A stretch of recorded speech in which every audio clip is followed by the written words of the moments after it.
Good morning all of you.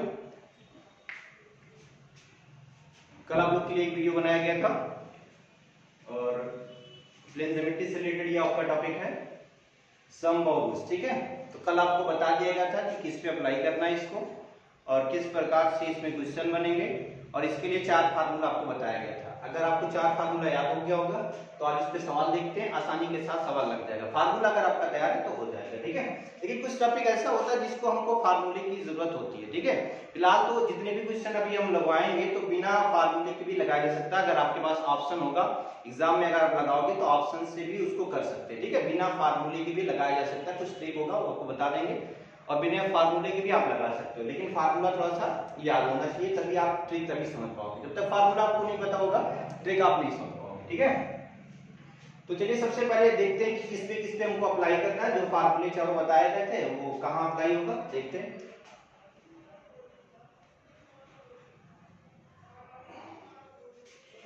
ये आपका त्रिभुज हो गया,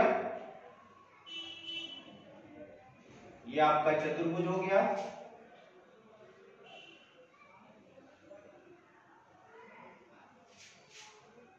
इसमें 5 भुजा पंचभुज हो गया,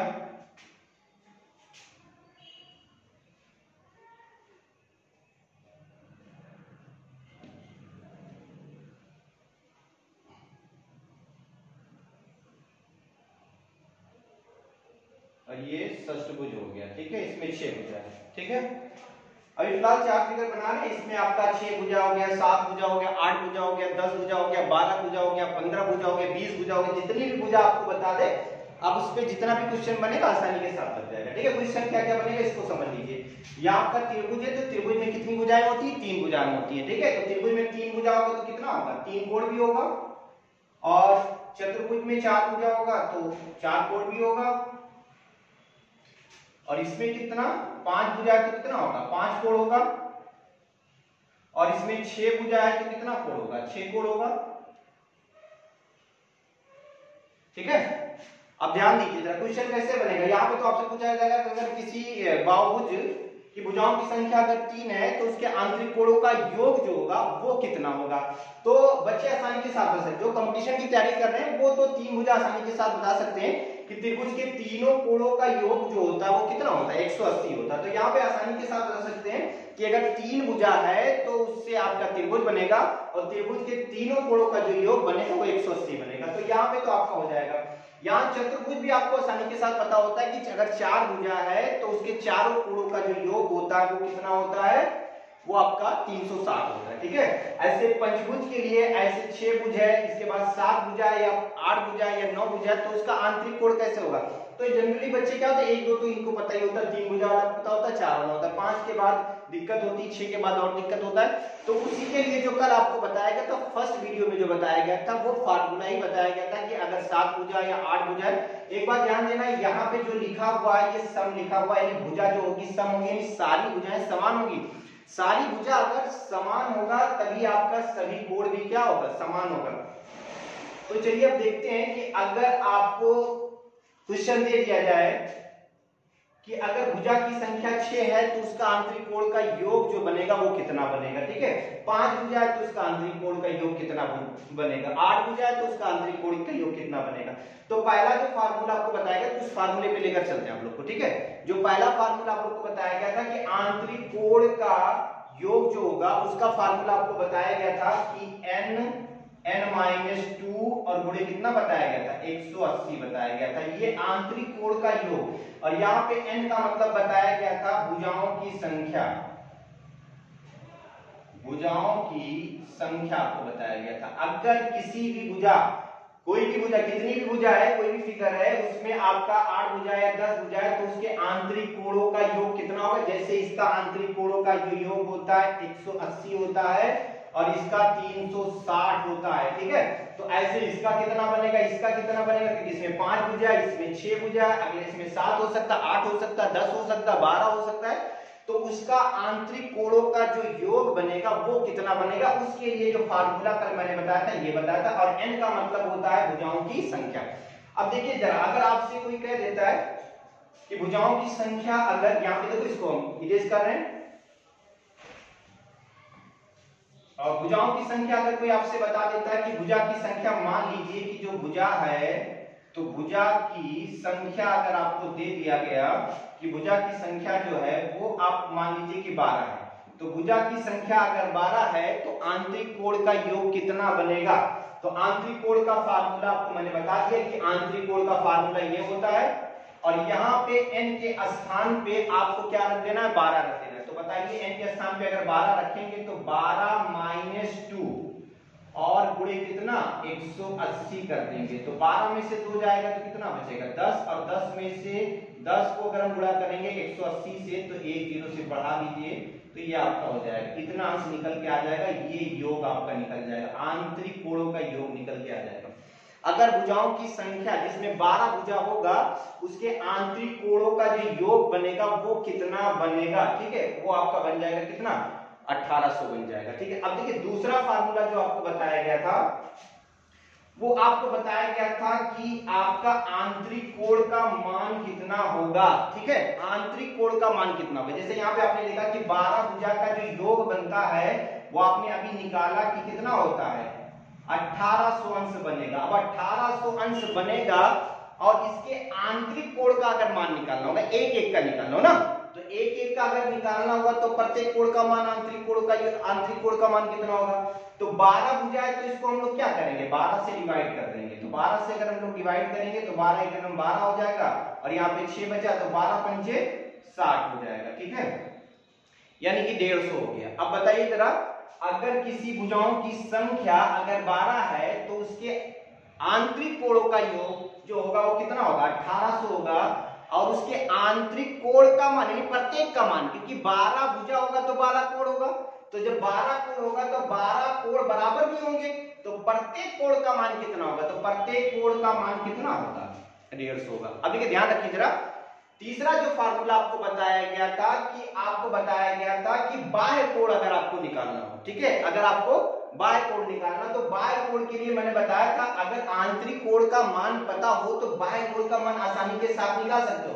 देखिए एक सरल रेखा पर कितने अंश का कोण होता है? 180 अंश का कोण होता है, और अगर आंतरिक कोण जो होगा आपका 150 अगर हो गया तो इसका मतलब बाह्य कोण जो होगा वो कितना होगा? 30 का होगा, क्योंकि दोनों मिलाकर कितना होना चाहिए? 180 होना चाहिए। तो इस कंडीशन में हम पता कर सकते हैं कि आंतरिक कोण अगर हमको पता है तो बाह्य कोण तो पता कर सकते हैं, लेकिन अगर भुजा की संख्या दी हुई है, ठीक है, तो भी हम निकाल सकते हैं कि अगर मान लीजिए भुजा की संख्या अगर आपका दिया हुआ है 12 दिया हुआ है और बाह्य कोण का मान निकालना हो, तो बाह्य कोण का जो मान है वो उसके लिए फार्मूला बताया गया कि बाह्य कोण का मान, तो बाह्य कोण का जो मान बनेगा वो बताया गया था 360/n बताया गया। ठीक है, किसी भी भुजा का कोई भी फिगर होगा उसमें 10 भुजा हो या 12 भुजा हो या 15 भुजा हो या 8 भुजा हो, तो उसके लिए बताया गया था उसका बाह्य कोण का मान कितना होगा। तो बाह्य कोण के लिए फार्मूला बताया गया था कि 360 बटे कितना बनेगा? n, और n मतलब होता है भुजाओं की संख्या। तो अगर 12 भुजा है तो यहाँ पे आप देख सकते हो कि 360 बटे कितना कर देंगे? 12 कर देंगे, तो 12 तिया 36, यानी कि आपका हो जाएगा कितना? 30 अंश हो जाएगा। ठीक है, तो ये ध्यान रखना है। ठीक है, तो दो आपका ये तीसरा फार्मूला अप्लाई हो गया कि अगर 12 भुजा है तो उसके आंतरिक कोणों का योग मैंने भी दिखाया 1800, उसके बाद आंतरिक कोणों का योग, ठीक है, और आंतरिक कोण का जो मान मैंने दिखाया वो 150, और इसके बाद यहां से आपने लिख लिया कि बाह्य कोण का जो मान बनेगा वो कितना बनेगा? 30 बनेगा। ठीक है, अब अगर कोई आपसे पूछता है कि बताइए जरा अगर 12 भुजा है तो उसके विकर्णों की संख्या कितनी होगी, तो अगर कोई बहुभुज जिसकी भुजाओं की संख्या कितनी है? 12 है, तो उसके विकर्णों की संख्या कितनी बनेगी? देखिए चतुर्भुज अगर आपका है तो चतुर्भुज के विकर्णों की संख्या कितनी होती है? 2 ही होता है, एक इधर मिला दिया गया और एक इधर मिला दिया गया। तो चतुर्भुज तक तो आसानी के साथ बच्चे बता ले जाते हैं कि अगर कोई भी चतुर्भुज है तो उसके विकर्णों की संख्या कितनी होती है? 2 ही होती है, और फार्मूला आपको बताया भी गया था, फार्मूला होता है n और ब्रैकेट में n - 3/2, ये विकर्ण के लिए फार्मूला आपको बताया गया। अब यहाँ देख लीजिए कितनी भुजा है? 4 भुजा है, तो 4 अगर n के स्थान पे 4 रखोगे तो 4 और 4 माइनस कितना? 3 बटे कितना? 2, और इसको अगर आप हल करोगे तो ये आपका हो जाएगा 4 बाहर आई है, ब्रैकेट के अंदर हल कर दीजिए तो 4 गुणे कितना हो जाएगा? 1 और 1 बटे 2, 2 दूनी 4, यानी कि आपका हो जाएगा 2 × 9 2। यानी विकर्णों की संख्या कितनी निकल के आएगी, 2 निकल के आएगा, ठीक है। लेकिन ये तो पता चल जाता है, लेकिन अगर 12 भुजा है तो उसके विकर्णों की संख्या क्या होगी, तो हम फार्मूले पे अप्लाई कर देंगे, आसानी के साथ निकल जाएगा, ठीक है। तो अब बताइए जरा 12 भुजा है तो उसका विकर्ण कितना बनेगा, आप बताइए। तो विकर्ण का फार्मूला क्या होता है, अगर विकर्ण का फार्मूला याद है तो तुरंत निकल जाएगा। अगर 12 भुजा है तो उसका विकर्ण जो बनेगा वो n(-3/2). तो n का मतलब बार-बार आप लोग को बता रहे हैं, n का मतलब होता है भुजाओं की संख्या। तो अब यहां पे हम लोग क्या करेंगे कि आप n के स्थान पे कितना रख दो, 12 रख दो। तो हमने 12 रख दिया। अब 12 ये आपका हो गया 12 - 3 हो गया, बटे कितना हो गया, 2 हो गया। अब ये आपका बनेगा 12 और गुणे 12 में से अगर 3 जाएगा तो कितना बचेगा, 9 बचेगा। अब बटे कितना हो गया, 2। 2 से इसको काट दो, 6 दूनी 12 और 9 × 54। ये आपका आंसर हो जाएगा, ठीक है। यानी कि विकर्णों की संख्या कितनी होगी, 54 विकर्ण बनेंगे, यहाँ ध्यान रखना, ठीक है। आप इसको काट दीजिए, 6 दूनी 12 हो गया, 9 और 9 × 54 हो गया, 54 विकर्ण की संख्या हो जाएगी। तो आपको चारों फार्मूले पे चारों सवाल बता दिए गए, ठीक है। अब एक सवाल और भी देख सकते हो कि अगर मान लीजिए भुजा की संख्या कितनी है, समबाहुभुज के विकर्ण की संख्या अगर आपको बता दे, भुजा की संख्या अगर बता दे कि भुजा जो आपका है वो आपको बता दे 8, ठीक है। भुजा की जो संख्या है, भुजा बता दे कितना कि 8 भुजा है, तो बताइए जरा उसके आंतरिक कोणों का योग कितना होगा। तो फट से आप लोग लगाइए क्या करना है। अगर 8 भुजा है तो 8 भुजा का आंतरिक कोण निकालना है, आंतरिक कोण का योग निकालना है। तो आंतरिक कोण का जो योग बनेगा वो योग वाला फार्मूला लगा दीजिए। फार्मूला होता है n(n-2) गुणे कितना, 180 होता है। तुरंत भुजा की संख्या कितनी है, 8 है। तो भुजा की संख्या अगर 8 है तो n के स्थान पे 8 रख देंगे, 8 - 2 और गुणे कितना, 180। 8 में से 2 जाएगा तो कितना हो जाएगा, 6 और 6 गुणे 180 हो जाएगा। और 18 छक्का 108 हो जाएगा, एक 0 बढ़ा दीजिए, यानी कितना हो जाएगा, 1080 1080 अंश हो जाएगा। अगर 8 भुजा है तो उसके आंतरिक कोणों का जो योग बनेगा वो कितना बनेगा, 1080 बनेगा। अब इसी में फिर दूसरा देख लीजिए, अगर आंतरिक कोण का योग इतना हो गया तो आंतरिक कोण का मान, यानी प्रत्येक कोण, अंदर का प्रत्येक कोण कितना होगा, तो आंतरिक कोण का मान जो होगा वो कितना होगा,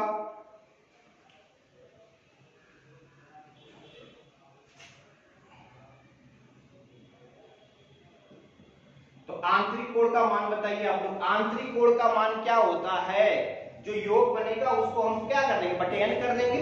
तो योग वाला फार्मूला आप लोग तो जानते हो, आपका फार्मूला होता है n(n-2) गुणे कितना, 180 बटे कितना होता है, n होता है। अब यहाँ पे रख दीजिए। अब तो n के स्थान पे कितना रखेंगे, 8 8 - 2 और गुणे कितना, 180 और बटे कितना कर देंगे, 8 कर देंगे। अब बताइए जरा 8 में से 2 जाएगा तो कितना बचेगा, तो आपका हो जाएगा 6 और 6 गुणे जो आपका हो जाएगा वो कितना हो जाएगा, 180। 180 बटे कितना हो जाएगा, 8 हो जाएगा। और इसको आप हल कर दीजिए, ठीक है। इसको हम काट देंगे, 2 से काट देंगे, 2 से काट देंगे तो 4 दूनी 8 हो जाएगा, 2 से इसको काट देंगे तो कितना हो जाएगा, 3 हो जाएगा। फिर अगर इसको हम 4 से काटते हैं तो 4 से इसको काटेंगे तो 4 चौक 16 और 4 पंचे 20। अब बताइए जरा कितना हो जाएगा, 45 तैयार कितना होता है, 135 होता है। देखिए आंतरिक कोण का मान आपका आ गया, आंतरिक कोण का योग आपने निकाला था अभी। इसके बाद अब आपने निकाला आंतरिक कोण का मान। अगर 8 भुजा है, अगर 8 भुजा है तो उसका प्रत्येक कोण अंदर का जो होगा वो कितने डिग्री का होगा, 135 डिग्री का होगा, ठीक है। अब बताइए अगर भुजा की संख्या 8 है तो उसके बाह्य कोण का मान कितना होगा, बताइए जरा, बाह्य कोण का मान कितना होगा, बाह्य कोण का जो मान बनेगा वो कितना होगा। तो बाह्य कोण के लिए आपको फार्मूला बताया गया 360 बट्टे n बताया गया। अब बताइए n के स्थान पे कितना रखेंगे, n के स्थान पे जो रखेंगे वो 8 रख देंगे। 8 से इसको डिवाइड कर दो तो 8 चौक 32, 4 बचा 40 हो गया, 8 पंचे 40 हो गया, ठीक है, 45 डिग्री। जो बाह्य कोण का मान बनेगा वो कितना बनेगा, 45 डिग्री बनेगा, ठीक है। अब बताइए यहाँ पे अगर हमें विकर्ण इसका निकालना है, विकर्ण निकालना है तो कैसे निकालेंगे। तो विकर्ण के लिए फार्मूला बताइए जरा क्या होता है। विकर्ण का जो फार्मूला होता है वो आपका होता है n(n-3) अपान कितना होता है, 2 होता है। n के स्थान पे 8 रख देंगे, 8 8 माइनस कितना, 3 बटे कितना 2, तो ये आपका हो जाएगा 8, और 8 में से 3 गया तो कितना बचा, 5 बचा, 5 बचे कितना 2, इसको काट देंगे, 4 दूनी 8 हो जाएगा, 5 चौक 20, यानी कितना विकर्ण होगा, 20 विकर्ण होगा, ध्यान रखना, ठीक है। अगर भुजाओं की संख्या 8 है तो उसके विकर्णों की संख्या जो बनेगी तो कितना बनेगा, 20 बनेगा, ठीक है। तो ऐसे सभी टाइप का आपका जो क्वेश्चन होगा वो आपका हो जाएगा। इसमें एक आध क्वेश्चन, अभी एक टाइप का क्वेश्चन और बचा है, वो नेक्स्ट वीडियो में आपको बताएंगे, लेकिन उसके लिए आप लोग को कुछ करने के लिए दे रहे हैं। तो अगर बताइए आप लोग, भुजा अगर हम दे देते हैं आप लोग को कि भुजा जो है समबाहुभुज के भुजाओं की संख्या जो है वो 7 है, ठीक है, कितना है, 7 है, तो 4 फार्मूला जो बताया गया वो चारों मेथड आप लोग करके बताइए जरा कि उसका योग कितना बनेगा, आंतरिक कोणों का योग कितना बनेगा, आंतरिक कोण कितना बनेगा, ठीक है, योग कितना बनेगा, आंतरिक कोण कितना बनेगा, बाह्य कोण आप बताइए उसका कितना बनेगा, बाह्य कोण जो बनेगा वो कितना बनेगा, उसके बाद विकर्ण की संख्या, विकर्ण की संख्या कितनी बनेगी। तो ये चारों आप लोग हल करके कमेंट में बताएं और इसको घर पे सॉल्व करें और बताइए कि कितना कितना आएगा, ठीक है। तो इसको सॉल्व कर लीजिए और नेक्स्ट वीडियो में जो आपको दिया रहेगा, यहाँ पे तो सीधा भुजा दिया हुआ था कि भुजा इतना है, तो आसानी के साथ चाप हमने निकाल लिया, ठीक है। लेकिन अगले वीडियो में जो बताया जाएगा वहां पे भुजा नहीं दिया रहेगा, वहां पे या तो आंतरिक कोण का मान दिया रहेगा, या तो आपका आंतरिक कोणों का योग दिया रहेगा, या तो आपका बाह्य कोण का मान दिया रहेगा, वहां पे हम लोग को भुजा निकालना होगा, ठीक है। यहाँ पे जो हम लोगों ने निकाला है वो भुजा पता था, लेकिन नेक्स्ट वीडियो में हम लोग क्या करेंगे, वहां पे भुजा पता करेंगे क्योंकि आंतरिक कोण का मान दिया रहेगा या बाह्य कोण का मान दिया रहेगा या आंतरिक कोणों का योग दिया रहेगा, वहां पे हम n फाइंड करेंगे, ठीक है। तो n का मान पता करेंगे, यहाँ पे n पता था तो जस्ट इसका उल्टा, तो दो टॉपिक से आपका बनेगा, एक तो आपको n पता रहता है तो आंतरिक कोण सब निकालते हो, उसके बाद आपका आंतरिक कोण वगैरह पता रहेगा तो उसका क्या निकालोगे, भुजाओं की संख्या निकालोगे। तो नेक्स्ट वीडियो में जो आपको बताया जाएगा वो कितनी भुजा बनेगी, किसी का अगर आंतरिक कोण इतना दिया हुआ तो भुजाओं की संख्या कितनी होगी, वो नेक्स्ट वीडियो में। तो आज के लिए बस इतना ही। अगर वीडियो अच्छा लगे तो जरूर लाइक करें और चैनल को जरूर सब्सक्राइब करें, ठीक, धन्यवाद।